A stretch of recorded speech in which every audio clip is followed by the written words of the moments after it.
If you know anything about me, you know that I love scary stuff. I love true crime.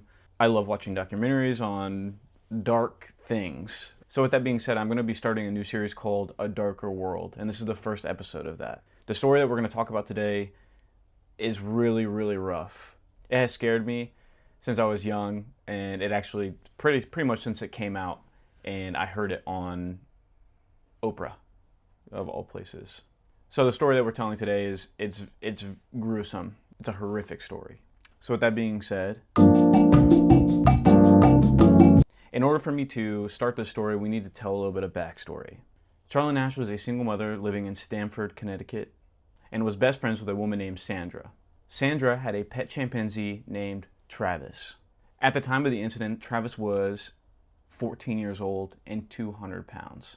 I want to go deeper in on Travis and how Travis's earlier life was. There's not too much information on Charlotte's earlier life. We do know that she was a part of the rodeo. All of the roughneck cowboys named her Charlie. So she was just kind of a badass, you know what I mean? That's kind of pretty much the only information I could find on Charlotte's actual life, but it has a lot of information on Travis's early life. Travis was born to a Susie and a Coco, who both were wild caught in Africa and brought to the United States in 1970.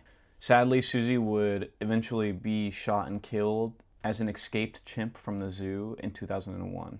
Sandra and Jerome would go to Missouri to buy Travis for $50,000, where they named him after Sandra's favorite country music singer, Travis Tritt.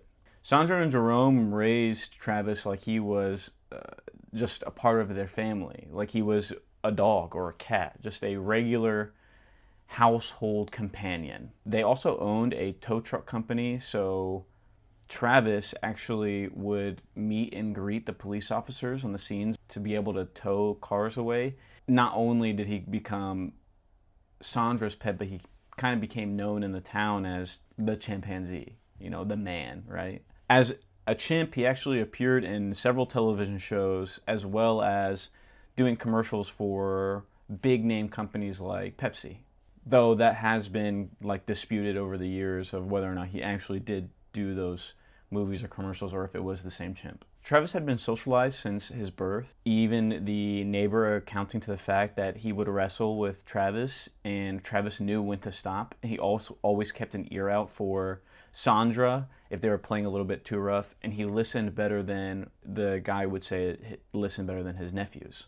Travis was very intelligent. He could open doors using keys, dress himself, water plants, and drink wine from a stemmed glass. He was a very intelligent animal. He loved ice cream so much that he would learn the schedules of the passing by ice cream truck in order to be able to get him a cone. He was able to log into the computers to be able to look at pictures. He knew how to watch television using the remote. Unfortunately, Susan's only child would die in a car accident in the early 2000s, and her husband would pass away of cancer in April of 2004, leaving Travis the only one of her family left.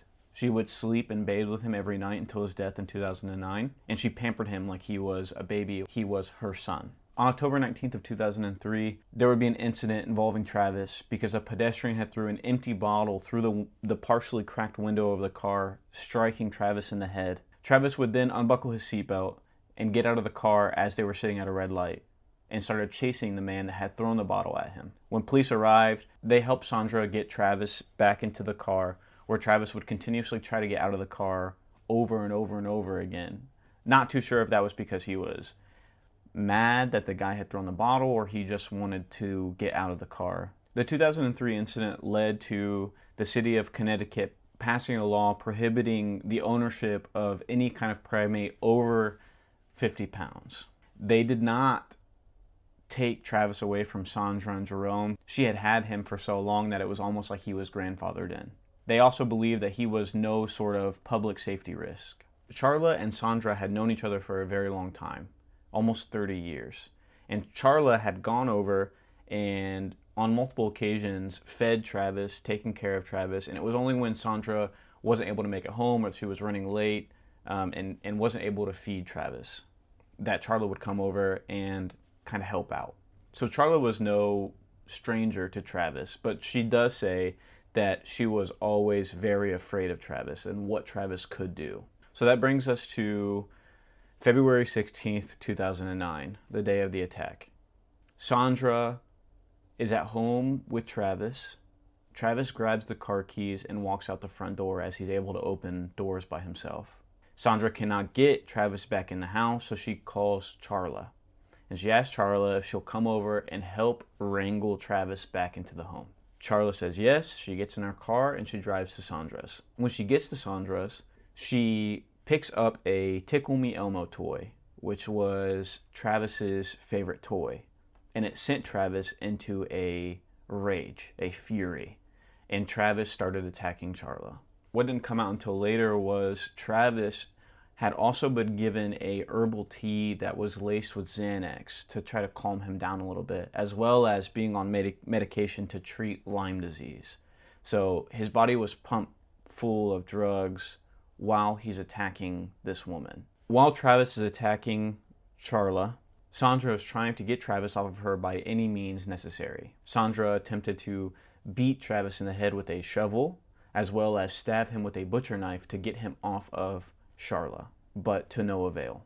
Sandra believed Charla was dead after attempting to get Travis off of her and just seeing the absolute carnage that Travis had done to Charla. So she went to her car, locked the doors, and dialed 911, and that is where you hear the initial 911 phone call. What's the problem there? They just killed my friend! What's the problem with your friend? I need to know. The police come! With a gun! With a gun! He ripped her face off! He ripped her face off? He tried to... When police arrived on the scene, Travis had walked up to one of the police cars and tried to open a locked passenger door, as well as breaking one of the side mirrors. Then a police officer would shoot him 4 times, where he retreated back inside of the house and he would be found dead next to his cage. Finally, paramedics would come in and try to take care of Charla, who they believed to be dead. They said that the scene was horrendous. Blood all over the scene, as well as looking at Charla, her entire face had been ripped off. They rushed her to the emergency room where she would undergo 72 hours of surgeries on her face and on her hands. Doctors had noticed that she had lost her eyelids, nose, lip, mid-face bone structure, and 9 of her fingers. A thumb was able to be reattached sideways, unfortunately.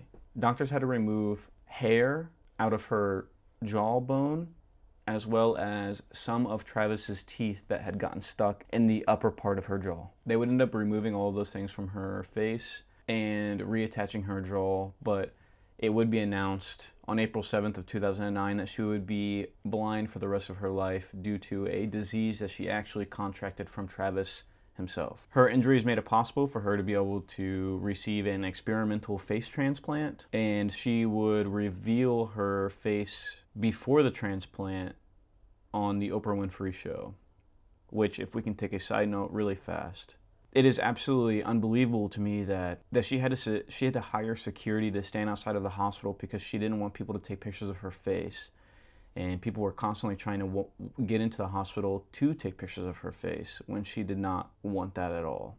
I cannot believe the absurdity, not caring about somebody's privacy so much so as to try to sneak in the hospital and take pictures of her face. I understand it was a massive thing. I understand that. But I don't understand why you gave her absolutely no personal space at all. Now that we've outlined the attack, let's go to the Oprah Winfrey Show interview. At the beginning of the interview, Oprah made it very clear that Charlotte did not want to show her face and that she would show her face on the Oprah Winfrey Show if and when she was ready to show it. This gets my blood pumping because when I was younger watching this, I didn't realize how disrespectful and insensitive Oprah was being towards this woman. Charlotte had already mentioned that she wanted to take the veil off when she was ready to, and Oprah, through the interview, kind of pushed her to do it. As well as, when she took her veil off, Oprah had mentioned that it was shocking to see her face. And it was shocking to see the devastation that had happened as a result of this attack. I am so disgusted by the interview that Oprah did it felt like she had no care in the entire world, no class, no finesse. She kind of just was like, wow, your face looks terrible. That's disgusting. It's truly gross. I implore you to go watch the interview yourself, because you're gonna be like, half of it is, oh well, it's just an interviewer trying to conduct an interview, and then half of it is, if I was an interviewer, I would never say those things to you. Obviously, Charla is messed up. Her entire face was ripped off by a chimpanzee who would bite her hands off and tear her entire upper jaw off. Yes, she's gonna look like she went through battle, because she did. Are you dumb? It is shocking to see the devastation that happened to your face. Just stew on that a little bit. That makes me so angry. And I'm very, very proud of Charla for not kind of popping off. She had every right to, but she kept her cool. Oprah had mentioned something at the very end of the interview saying, what's very interesting to me, being able to sit here this close to you and, you know, feel the spirit of you, the heart of you. After a while, I get accustomed to looking at your face, but I'm sure many people who are watching us right now can't imagine wanting to go through life if their face was so disfigured and distorted. to which Charla says, I'm the one who has to live with this, not them. So it doesn't really matter what they say.